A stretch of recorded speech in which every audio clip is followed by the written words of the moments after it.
Greetings, Opals users. This tutorial will cover importing MARC records from a vendor. Vendors will often email you MARC records from purchases, or you can log into various vendors' websites to retrieve your MARC records for importing into Opals. To start the process, Items, Import. You'll have the MARC record file saved on your computer. Select Browse to get the file. I'm getting my file. There we are. The record type. It's best if you're buying ebooks and hard copy books, it's best to ask your vendor to separate the MARC files.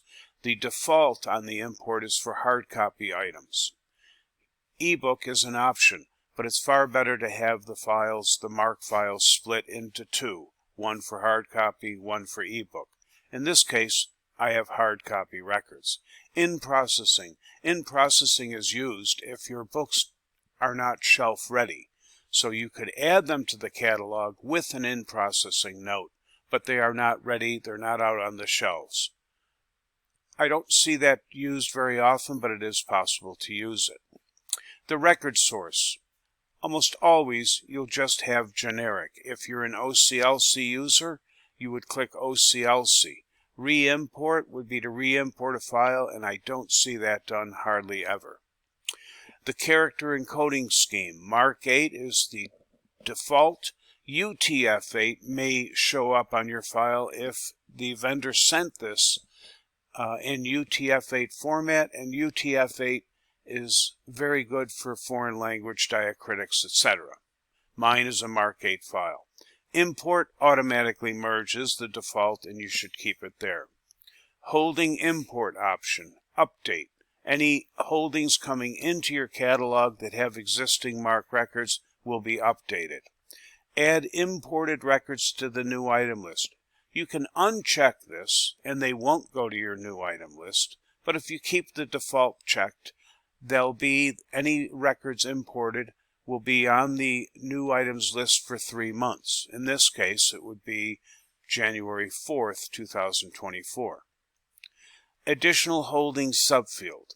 This is used with libraries that have typically more than one cataloger, and they'll put their initials on the holding record 852X. They could click here and put in an X, a non-public note, and enter in initials. I don't see it used very often, but if you have special needs or if you'd like to denote something about this file, just click Additional Holding Subfield. Subfield X is the non-public note, and type in what you would like. I'll leave it as it is. I'm going to click Upload. My file has been uploaded, and before I click Accept or Reject, I highly recommend you click the total hyperlink number. This is quite a large file. I recommend you do this so that you see that your barcodes, if you're ordering barcodes from the vendor, that they are on the records. I've seen many times where MARC records come to a site and the vendor did not put the barcodes on. So you'll want to check to make sure if you're ordering barcodes and call numbers for the files that they are in fact here. I've looked at my file. It looks great. Back to the import list. And I will accept the 262 items to be imported. I'm going to click Accept. Date is in queue. Check back later for completion. My MARC file that I'm importing is just about done, but I do have 29 records pending. These records are pending because the bib records already exist in my catalog, and I'm adding additional items. So you'll have to click the 29 or whatever number is there for the pending, and it says click an ISBN to merge this record to the corresponding one in the database. So we'll start with the first ISBN. We'll click it.